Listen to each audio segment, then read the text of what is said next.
राधे राधे साथियों, स्वागत है आप सभी का आपके अपने चैनल रिचार्ज क्रिएटिविटी में। और मैं हूं रिचा।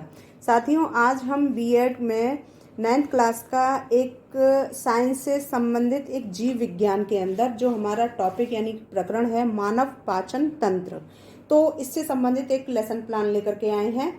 और इसे देख करके आप एज इट इज़ उतार भी सकते हैं, और अगर आपको पीडीएफ चाहिए तो आप पीडीएफ मुझसे मेरे व्हाट्सअप नंबर से कांटेक्ट कर सकते हैं। मैं वहां पर आपको इसका पीडीएफ भी दे दूंगी। मेरा व्हाट्सअप नंबर है, आप नोट कर लीजिए उसे, 9760529776।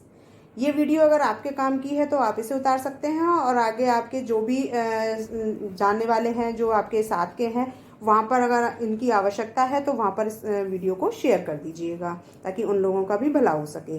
तो यहाँ पर जो हम लेकर के आए हैं, हमारा सब्जेक्ट है साइंस यानी कि विज्ञान, और जो हमारा उपविषय है वो है हमारा जीव विज्ञान बायोलॉजिकल, और जो टॉपिक यानी कि प्रकरण है वो है मानव पाचन तंत्र। तो यहाँ हम इस तरह से आपको ये एक एक चीज़ दिखाते जाएंगे। और वैसे तो मैंने कोशिश की है पूरी तरह से इसको क्लियरिटी देने के लिए, लेकिन अगर फिर भी समझ में ना आए तो आप वीडियो को रोक करके देख सकते हैं और आगे बढ़ा सकते हैं। धीरे धीरे मैं इसको बढ़ाती जाऊंगी। तो यहाँ सबसे पहले आपको पाठ योजना मैंने एक डाली है, क्योंकि हमारा कोई भी फाइनल टीचिंग के आधार से भी आप इसको रख सकते हैं और मैक्रो टीचिंग के हिसाब से भी आप इसको रख सकते हैं। तो यहाँ पर हमने सबसे पहले दिनांक डालेंगे, कक्षा डालेंगे, हमने यह 9th क्लास से लिया है, विषय डालेंगे, उपविषय, प्रकरण डालेंगे, और उसके अंदर हमने पूरी यहाँ पर जानकारी दी है। और जो चक्र यानी कि जो हमारा पीरियड कौन सा है उसके 5th हमने रखा है। अवधि हमारी इसकी जो ड्यूरेशन होती है वो होती है 36 मिनट्स। और इसके बाद हम यहाँ पर विद्यालय का नाम आप वो डालेंगे जो आपके अपने शिक्षक आपको बताएंगे, ठीक है। इसके बाद यहाँ पर ये कुछ कंपोनेंट्स हैं और जो यहाँ पर रखे हुए हैं शिक्षण बिंदु हैं। एक एक चीज़ को बोल करके बताऊंगी तो बहुत ज़्यादा हमारा टाइम खिंच जाएगा और वीडियो बहुत ज़्यादा लंबी हो जाएगी। वैसे आपको इसमें सारी कुछ चीज़ें दिखाई दे रही हैं, तो आप यहाँ पर इस चीज़ को देख सकते हैं। परफॉर्मा आप इसी तरीके से बनाइए। ये फर्स्ट पेज का हमारा वर्क है, और इसके बाद ये सामान्य उद्देश्य हमारे शिक्षण बिंदु के अंदर, और ये विशिष्ट उद्देश्य हो गए। ये अपेक्षित व्यवहार, जैसे ये इसी तरीके से आप बनाते जाइए। तो यहाँ पर ये पूरा एक परफॉर्मा इस तरीके से तैयार कर लेना है। और यहाँ पर ये सामान्य उद्देश्य हो गए, ये विशिष्ट उद्देश्य हो गए, ये अपेक्षित व्यवहार परिवर्तन हो गया, ये पूर्व ज्ञान हो गया बच्चों का, जो कि जैसे हमने 9th क्लास का ये प्लान तैयार किया है, तो जो प्री नॉलेज बच्चे को होनी चाहिए वो होनी चाहिए यहाँ पर 8th क्लास की। और ये कुछ TLM यानी कि सहायक सामग्री हमारी होगी, जो समस्त कक्षोपयोगी सहायक सामग्री होती है उसको हम यहाँ पर प्रयोग करते हैं, तो उसका विवरण हम यहाँ पर देते हैं। तो इस तरीके से हमने यहाँ पर रखा है। और इसके जो कंपोनेंट्स हैं वो 5 हैं, और जो इसके विशिष्ट उद्देश्य आते हैं वो हमारे 2 हैं यहाँ पर। तो उन सब चीज़ के विषय में यहाँ पर जानकारी दी है, आप इस तरीके से उतार सकते हैं। अब बात आती है दूसरे पेज की, तो मैं आपको वो दिखा देती हूँ। यहाँ पर पेज नंबर 2 का हमारा ये वर्क हो गया, ये पेज नंबर 3 का हो गया। तो यहाँ पर हम इंट्रोडक्शन यानी कि प्रस्तावना निकालते हैं। तो यहाँ पर ये जितने भी प्रश्नों की संरचना हमने की है उसका यहाँ पर क्रम संख्या में रखा हुआ है। ये यहाँ पर पीपुल टीचर की जो एक्टिविटीज़ हैं वो यहाँ पर रखी है, यानी छात्राध्यापक क्रियाएं, लड़कियाँ अगर बना रही हैं तो छात्राध्यापिका क्रियाएं, इस तरीके से। यहाँ पर ये बच्चों की एक्टिविटीज़ हो गई, तो स्टूडेंट्स एक्टिविटीज़ के आधार से इंग्लिश में लिखना चाहें तो वो लिख सकते हैं, लेकिन हम हिंदी में तैयार कर रहे हैं तो यहाँ पर छात्र क्रियाएं आएंगी, ठीक है। इसके बाद आप यहाँ पर ये देखिए कि जैसे हम सभी किस ग्रह पर रहते हैं। ये प्रस्तावना के क्वेश्चन जितने इजी आप लोगे, टॉपिक हमारा उतना ही अच्छा निकलेगा, क्योंकि ये टॉपिक हमें बच्चों के मुंह से ही निकलवाना होता है। तो जो हमारा इंट्रोडक्शन होता है वो क्वेश्चन बिल्कुल आसान और अदर से लेने होते हैं, हमें पार्ट के अंदर से कभी नहीं लेना होता है। आपको खुद अपनी तरफ से यहाँ पर एक जो टॉपिक है उसको नहीं बोलना होता, वो केवल बच्चों के मुंह से निकलवाना होता है। तो उसके लिए हमें क्वेश्चन जो है तैयार करने होते हैं। क्वेश्चन की जो संरचना होती है प्रश्नों की, वो कहीं बाहर से यानी पाठ के अंदर से नहीं, वो कहीं बाहर से आप कहीं से भी लेकर के आ सकते हो, लेकिन साधारण और बहुत ही सामान्य तौर से, बहुत ही सरल रूप से इसका रूप होना चाहिए। तो हमने जैसे बनाया यहाँ पर, हम सभी किस ग्रह पर रहते हैं, तो उत्तर आया है बच्चों से पृथ्वी पर। अब दूसरा क्वेश्चन जो हमारा तैयार होगा, तो जो आंसर निकला है उसका शब्द हमें दूसरे क्वेश्चन में रखना होता है। जैसे पृथ्वी पर जीवित रहने के लिए किस किस की आवश्यकता होती है, तो यहाँ पर ये पृथ्वी शब्द आया था उत्तर, तो पृथ्वी को हमने यहाँ पर रखा। तो इसका उत्तर आता है भोजन, पानी और वायु की। ठीक है। अब इसी में से जो हमारा शब्द है उसी को हम लेंगे कि मनुष्य भोजन कैसे पचाता है। तो यहाँ पर मनुष्य भोजन शब्द हमारे इसमें आ गया। तो मनुष्य भोजन कैसे पचाता है, तो यहाँ पर पाचन क्रिया द्वारा। क्योंकि ये हमारा 9th क्लास का प्लान है, तो यहाँ पर प्री नॉलेज जो होनी चाहिए वो 8th क्लास की होनी चाहिए। और बच्चा 8th क्लास में इतना जानता है कि पाचन क्रिया के द्वारा भोजन हमारा पचाया जाता है, तो इसलिए आसानी से उत्तर वो दे सकता है। तो पाचन क्रिया द्वारा। अब इसी में हमें रखना है कि मनुष्य के पाचन तंत्र के विषय में आप क्या जानते हैं। तो ये हमारा संभावित भी हो सकता है। यहाँ पर बालक जो है वो आंसर देने की कोशिश भी कर सकता है, इसलिए संभावित हमने रखा है। और अगर संभावित नहीं लगता है तो आप समस्यात्मक भी लिख सकते हो। तो ये तो हमारी इंट्रोडक्शन हो गया यहाँ पर। अब आता है उद्देश्य कथन। अतः आज हम सभी मानव पाचन तंत्र के विषय में विस्तृत रूप से अध्ययन करेंगे। तो ये लाइन उद्देश्य कथन की हमने यहाँ से प्रारंभ की है और इसको दूसरे पेज पे हम खत्म करते हैं, क्योंकि ये पेज भी हमें कवर करना होता है।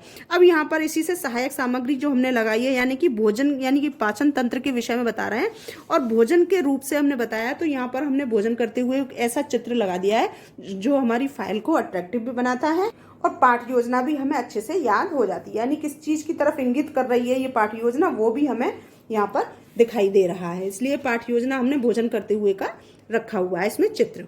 ये उद्देश्य कथन हो गया। अब प्रस्तुतिकरण होता है, यानी कि अब हम पाठ के अंदर जा रहे हैं तो उसका प्रस्तुतिकरण किस तरीके से करना होता है।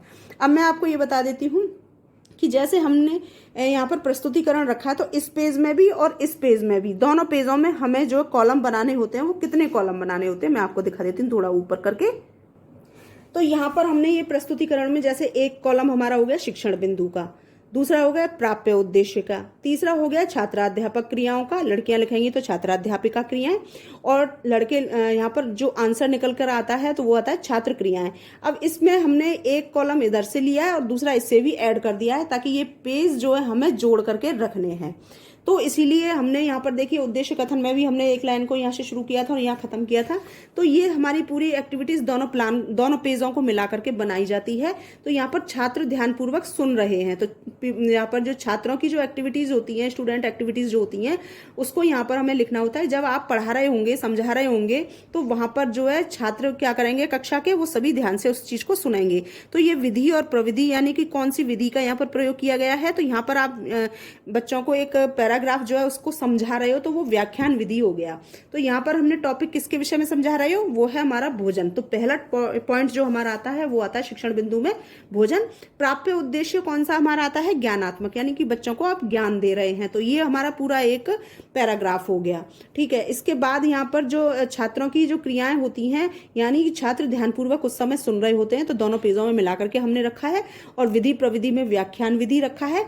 अब श्यामपट्ट कार्य का एक कॉलम बनाया है और एक सहायक सामग्री का बनाया है। बिना सहायक सामग्री के और बिना श्यामपट्ट कार्य के हमारा प्लान जो है वो अधूरा होता है। तो यहाँ पर हमने क्या किया है कि श्यामपट्ट में एक ब्लैक शीट लगाई है, जो मुख्य बिंदु उसमें होते हैं वो हमें इसमें लिखने होते हैं। तो इस पॉइंट में पूरे पैराग्राफ में जो जो मुख्य बिंदु थे, हमारे जो पॉइंट्स थे इंपॉर्टेंट, वो हमने यहाँ पर इसको शो किया हुआ है। और इसी से संबंधित यहाँ पर हमने जो क्या किया है, एक डायग्राम बना दिया है और उसको यहाँ पर लगाया है। ये चीज यहाँ पर आपने बनाई है। क्लास में जब आप पढ़ाने जाते हो तो इसी चीज का एक बड़ा रूप होता है और वो होता है हमारा चार्ट। तो ये हमारी TLM है, यानी कि सहायक सामग्री होती है। ठीक है। तो यहाँ पर हमने देखिए कितने कॉलम बनाए कि 1 2 3, ये दोनों को मिलाकर के 4 5 6 7, यानी कि पूरा टोटल मिलाकर के 7 कॉलम हमने तैयार किए हैं। तो इस तरीके से हमें ये 7 कॉलम यहाँ पर हमने बनाए हैं। अब ये हमारे जब तक जितने भी हमने पैराग्राफ लिए हैं उतने ही हमारे यहाँ पर पेजों में जितने में भी आएंगे उतने में 7 कॉलम ही हमें तैयार करने हैं। जैसे कि मैं आपको फिर से दिखा देती हूँ आगे। जैसे यहाँ पर ये हमारा पेज नंबर 4 और ये पेज नंबर 5 में भी हमने उसी तरीके से यहाँ पर 7 कॉलम तैयार किए हैं। 1 2 3 4 5 6 और एक ये 7। ठीक है। अब यहाँ पर ये सहायक सामग्री हमारी थोड़ी सी बड़ी थी, चार्ट हमारा, तो हमने यहाँ पर भी लगा दिया है। तो यहाँ पर ये जो हमने ब्लैक शीट लगाई है वो थोड़ी सी बड़ी बनाई है, तो वो इधर आ गई है, कोई परेशानी नहीं है। आप इस तरीके से भी इसको शो कर सकते हैं।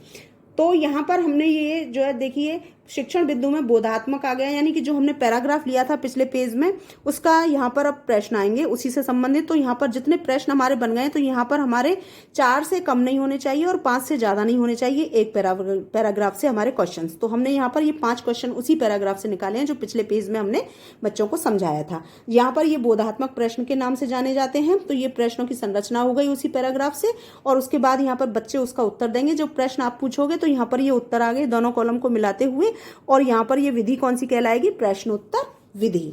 ठीक है, अब श्यामपट्ट कार्य के अंतर्गत हम यहाँ देखते हैं तो यहाँ पर जो जो हमारे मुख्य पॉइंट आए हैं वो इस वाले पैराग्राफ के आए हैं, सेकंड वाले के। तो यहाँ पर हमने एक चित्र भी लगा दिया, यानी पहले वाले का हमने उस पर जहाँ पर हमारा एक पैराग्राफ था उसके आगे लगा दिया था। ये दूसरा पैराग्राफ यहाँ पर शुरू होगा तो उसका यहाँ पर हमने श्यामपट्ट कार्य रखा है, और ये उसी से संबंधित यहाँ पर चित्र भी हो गया। अब यहाँ पर मैं थोड़ा सा और ये बता देती हूँ आपको, जैसे कि हमने पहले क्वेश्चन को रखा था कि पहला क्वेश्चन जो हमारा भोजन था तो हमने भोजन से संबंधित बता दिया था, तो उसी से संबंधित ये प्रश्न आ गए। लेकिन जो हमारा अंतिम प्रश्न बनेगा जो इसमें, उसमें रखेंगे पाचन क्रिया क्या है। तो यहाँ पर बच्चे या तो आंसर दे सकते हैं या फिर चुप हो जाएंगे। तो यहाँ पर आप संभावित भी रख सकते हो और यह छात्र निरुत्तर, क्योंकि यहाँ पर अब सेकंड जो हमारा पैराग्राफ आएगा इसी लास्ट वाले प्रश्न के ऊपर से ही हमारा तैयार होगा, यानी कि पाचन क्रिया क्या है, यहाँ पर छात्र निरुत्तर हो गए हैं। तो दूसरा हमारा जो स्टेप आएगा, पैराग्राफ आएगा, वो पॉइंट हमारा शिक्षण बिंदु में पाचन क्रिया आ जाएगी, क्योंकि यहाँ पर हमने पाचन क्रिया में बच्चे शांत हो गए तो अब हम पाचन क्रिया को बताने जा रहे हैं। तो ये ज्ञानात्मक हो जाएगा, यानी कि ये दूसरा पैराग्राफ जो आया है हमने यहाँ पर लिया है वो ज्ञानात्मक के रूप में आएगा। फिर से आप समझाओगे यहाँ पर, तो यहाँ पर जो है छात्र ध्यान से सुनेंगे, और उसके बाद जब सुनेंगे तो विधि हमारी आ जाएगी व्याख्यान विधि। ठीक है, तो इस तरीके से हमने ये दोनों पैराग्राफ को यहाँ पर ले लिया है और ठीक उसी तरीके से आपके सामने रखा है जैसा कि ये पहले था। तो इस तरीके से आप इसको आराम से रख सकते हैं। तो यहाँ तक आपकी समझ में आया होगा। आगे बता देती हूँ थर्ड स्टेप का। थर्ड स्टेप में भी ऐसे ही आएगा, यानी कि सेकंड स्टेप के वो क्वेश्चन हमारे फिर से आ गए इसी तरीके से, ये उत्तर आ गए बच्चों के, और यहाँ पर ये आ गया उसका पूरा प्रश्नोत्तर विधि। और फिर उसके बाद हमारा लास्ट वाला जो क्वेश्चन आया वो आया गलकोश व ग्रसनी क्या होती है, गलकोश व ग्रसनी क्या होती है। तो यहाँ पर बच्चे निरुत्तर हो जाएंगे, वो नहीं जानते हैं। तो यहाँ पर अगला जो स्टेप आएगा हमारा इसी के ऊपर, यानी कि गलकोश व ग्रसनी क्या है, तो उसके विषय में आप यहाँ पर अवगत कराएंगे बच्चों को। तो ये फिर से ज्ञानात्मक हो जाएगा। फिर से हमारा एक पैराग्राफ आ गया, फिर से यहाँ पर बच्चे ध्यान से सुनेंगे, और ये विधि हमारी व्याख्यान विधि के आधार से हो जाएगी। और जहाँ पर बच्चों ने उत्तर दिए थे प्रश्नों के तो वो प्रश्नोत्तर विधि कहलाई थी। जो मुख्य बिंदु हमारे आते हैं इस पैराग्राफ के अंदर वो सारे हमने यहाँ पर लिख दिए थे, और उसी से संबंधित हमने यहाँ पर एक चित्र भी लगा दिया है। तो ठीक इसी तरीके से जैसा हमने पहले किया था, ठीक उसी तरीके से हमारे जितने स्टेप हम चाहेंगे उतने स्टेप हम इसमें बना सकते हैं। तो यहाँ पर ये हमारा 3 स्टेप का कार्य हो गया। बढ़ते हैं अगले स्टेप की तरफ। तो यहाँ पर ये हमारे फिर से क्वेश्चन आ गए उसी वाले पहले वाले पैराग्राफ से, थर्ड वाले से, और यहाँ पर फिर से प्रश्नों के जो उत्तर आ गए तो प्रश्नोत्तर विधि हो गया। और उसके बाद फिर लास्ट वाला जो क्वेश्चन हमारा इसमें आया, छोटी व बड़ी आंत का क्या कार्य होता है। तो यहाँ पर संभावित रख दिया है, क्योंकि यहाँ पर बच्चे आराम से बता सकते हैं। तो यहाँ पर संभावित हमने रखा है। अब यहाँ पर हमने जब ये क्वेश्चन रखा है छोटी व बड़ी आंत का क्या अर्थ है, तो उसी से हमने अगला स्टेप लिया है, यानी कि छोटी व बड़ी आंत, तो उसके विषय में हम बता रहे हैं। तो ये हमारा पूरा एक पैराग्राफ हो जाएगा। तो ये ज्ञानात्मक हो गया, जिसे बच्चे ध्यान से सुनेंगे। तो यहाँ पर लिखेंगे ध्यानपूर्वक सुन रहे हैं छात्र, और ये व्याख्यान विधि है। अब यहाँ पर हमने क्या किया है, मैं आपको ये थोड़ा सा बता देती हूँ इसमें, कि जैसे ये चीज़ हमारी आई है इस तरीके से, कि यहाँ पर हमने छोटी आंत को पहले लिया है। तो यहाँ पर छोटी आंत के विषय में हमने यहाँ पर ये लगाया है, ये थोड़ा सा छोटी आंत और बड़ी आंत दोनों के विषय में बताना है। तो ये थोड़ा सा प्लान हमारा लंबा हो गया। अब यहाँ पर हमने पहले छोटी आंत के विषय में बता दिया है। तो यहाँ पर ये क्या क्या चीज़ होती है उसके विषय में रखा है। तो यहाँ पर जो हमने रोलर बोर्ड पर लिखा है, यानी श्यामपट्ट कार्य पर लिखा है, वो केवल छोटी आंत के लिए लिखा है। बड़ी आंत का अगले उसमें पेज में लिखेंगे, और उसी से संबंधित हमने यहाँ पर ये चित्र भी लगा दिया है, ये आप देख रहे हैं इस तरीके से। तो यहाँ पर इसी तरीके से हम ये चित्र भी बना दिया है, और हमने यहाँ पर पूरी चीज़ इसमें शो कर दी है। अब अगला जो हमारा बड़ी आंत के विषय में बताएंगे, तो अगला पेज इस तरीके से है। तो इस तरीके से यहाँ पर हमने फिर रखा है। तो छोटी आंत पिछले वाले पेज पर हो गई, ये अब यहाँ पर शो कर रहे हैं तो वो बड़ी आंत। तो यहाँ पर हमने प्राप्य उद्देश्य में बड़ी आंत डाल दिया है और यहाँ पर हम उसके बड़ी आंत के विषय में पूरी डिटेल जो है वो रखी हुई है। तो वो हमारी यहाँ तक आ गई है। अब यहाँ पर हम जो एक पैराग्राफ समझा रहे हैं तो उस समय बच्चे ध्यान से उसको सुन रहे होते हैं, तो यहाँ पर लिखेंगे छात्र ध्यानपूर्वक सुन रहे हैं। और ये विधि हमारी व्याख्यान विधि है, इसलिए हमने यहाँ पर विधि प्रविधि में व्याख्यान विधि लिख दिया है। और यहाँ पर ये हमने जो है बड़ी आंतों के विषय में बनाया, तो ये उसका चित्र हो गया। और ये बड़ी आंत के संबंध में ही हमने यहाँ पर इस श्यामपट्ट कार्य के अंदर लिखा हुआ है। इस तरीके से हमने यहाँ पर ये पूरा एक प्लान तैयार कर दिया है यहाँ। और साथ ही साथ ये उसी से संबंधित हमारे प्रश्न हो गए हैं।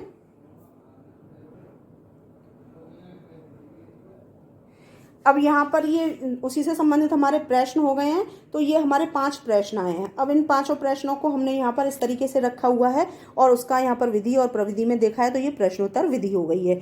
ये पूरा हमने एक यहाँ पर जो श्यामपट्ट कार्य के अंतर्गत रखा है रोलर बोर्ड के ऊपर, वो सारी चीज़ें हमने यहाँ पर इस चीज़ को इस तरीके से शो की हुई है और उसके चित्र मैंने बता ही दिया आपको। तो इस तरीके से हमें ये पूरी 4 हमने स्टेप यहाँ पर लिए हैं और चारों की डिटेल जो है हमने अच्छे से इसमें दी हुई है। बिना सहायक सामग्री के हमारा कोई भी प्लान तैयार नहीं हो सकता है, इसलिए हमने इस चीज़ को अपने हाथों से ही बनाया हुआ है। क्योंकि इस समय मार्केट बंद है तो हम चित्र लेकर के नहीं आ पाए हैं लॉकडाउन की वजह से। तो यहाँ पर जो अंतिम पेज हमारा होता है उस पेज में हमें जितने भी स्टेप हमने लिए थे उन सब में से हमें कुछ प्रश्न रखने होते हैं। प्रश्नों की संरचना जो होती है वो होती है पुनरावृत्ति प्रश्न के आधार से यहाँ पर, और उसकी जो संरचना होती है वो हम यहाँ पर 8 से कम नहीं कर सकते उसको, और 10 से ज़्यादा नहीं रखना चाहिए। तो हमने यहाँ पर पूरे 10 प्रश्नों की संरचना यहाँ पर रखी हुई है जो हमने पहले पूछ चुके थे, उन्हीं प्रश्नों में से यहाँ पर दोबारा रखा है। इसी को कहा जाता है पुनरावृत्ति प्रश्न, यानी कि दोबारा दोहराए जाने वाले प्रश्न। अब आपको यहाँ एक बहुत ही महत्वपूर्ण चीज़ और बता देती हूँ मैं। अगर आप यहाँ पर माइक्रो टीचिंग के हिसाब से अगर इस प्लान को तैयार कर रहे हो तब तो आप यहाँ पर गृह कार्य रखोगे। अगर आप इसको फाइनल टीचिंग के लिए तैयार कर रहे हो तो यहाँ पर ये गृह कार्य नहीं लिखोगे, फिर केवल यहीं छोड़ दोगे और लास्ट में ये लिख दोगे, फिर इस चीज़ को आप नहीं लिखोगे। क्योंकि ये प्रैक्टिकल में गृह कार्य नहीं दिया जाता, वो केवल एक ही पाठ योजना बनाई जाती है। लेकिन जो हमारे माइक्रो में बनता है और मैक्रो में बनता है उसमें हमारे गृह कार्य दिया जाता है, क्योंकि वहां पर हमारे 40 प्लान तैयार होते हैं दोनों सब्जेक्टों को मिलाकर, यानी कि 20-20 प्लान। तो वहां पर हमें ये गृह कार्य देना होता है। इसलिए आप अगर मैक्रो की तैयारी कर रहे हैं या माइक्रो की तैयारी कर रहे हैं तब तो इस गृह कार्य को डालें, अदरवाइज आप नहीं डालें इसे। क्योंकि अगर प्रैक्टिकल के लिए तैयार कर रहे हैं, फाइनल टीचिंग के लिए आप तैयार कर रहे हैं, तो फिर गृह कार्य को ना डाला जाए। इस चीज़ को मैं आपको विशेष तौर से बता रही हूँ, ठीक है। तो ये पूरी आपकी पाठ की संरचना हो गई यहाँ पर, पर्यवेक्षक की टिप्पणी यदि है तो, और उसके बाद यहाँ पर लास्ट में हस्ताक्षर हो गए। अब यहाँ पर आपको जब भी आप प्रैक्टिकल देंगे या आप मैक्रो टीचिंग करेंगे, माइक्रो टीचिंग करेंगे, तो वहाँ पर जो भी आपका प्लान आपके टीचर्स जो है वो चेक करते हैं, तो यहाँ पर कोई भी एक कमेंट्स डाल सकते हैं आपके बढ़ाने के लिए, आपकी सुझाव देने के लिए। तो वो यहाँ पर कुछ कमेंट्स डाल सकते हैं, इसलिए ये पर्यवेक्षक की टिप्पणी है तो यहाँ पर आपने डाल दिया है और नीचे उनके हस्ताक्षर होते हैं। अगर ये प्रैक्टिकल के लिए आप बना रहे हैं तो यहाँ पर 3 हस्ताक्षर आपके होने हैं, क्योंकि प्रैक्टिकल में जब जो भी एग्जामिनर्स आते हैं वो 3 आते हैं, तो तीनों के सिग्नेचर होना बहुत ज़रूरी है। अगर 3 सिग्नेचर नहीं हुए हैं तो वहाँ पर आपका प्लान जो है, आपकी टीचिंग जो है वो इनकम्प्लीट मानी जाती है। तो ये आपकी पाठ योजना यहाँ पर थी। कैसी लगी आपको पाठ योजना? आपकी समझ में आई है, आपके काम की है? तो प्लीज़ वीडियो को लाइक करना बिल्कुल ना भूलें, क्योंकि मुझे भी आपके सपोर्ट की बहुत आवश्यकता है। इसी तरह से आप अपना स्नेह मुझ पर बनाए रखें और वीडियो को ज़्यादा से ज़्यादा शेयर करें जहां इसकी आवश्यकता है, क्योंकि हो सकता है और भी आपके जो साथी हैं उनको भी इस प्लान की आवश्यकता हो, तो उनको भी आप इसको शेयर कर दीजिए। और पहली बार अगर चैनल से जुड़े हैं तो प्लीज़ चैनल को सब्सक्राइब ज़रूर कर लें, बेल आइकॉन दबा दें ताकि आपको वीडियो का हर तरह का नोटिफिकेशन मिलता जाए। मैं आपको बता दूं, मेरा ये जो चैनल है 3 प्रकार की वीडियो इस पर तैयार की जाती हैं। इसमें एक तो एजुकेशन है जो सबसे पहले मेरी है, और दूसरा मेरी हॉबीज़ हैं, उसके अकॉर्डिंग मैं अपनी वीडियोज़ इस पर अपलोड करती रहती हूँ जिसमें कुकिंग का है, और तीसरा मेरा अदर एक्टिविटीज़ में है जिसमें मेरा हर तरह का ब्लॉग जो है वो जाता रहता है। तो यहाँ पर आपको जिस तरह की वीडियो आपके काम की है आप वीडियो देखिए, शेयर कीजिए और अपना स्नेह मुझसे बनाए रखिए। वीडियो देखने के लिए आप सभी का बहुत बहुत धन्यवाद। नमस्कार।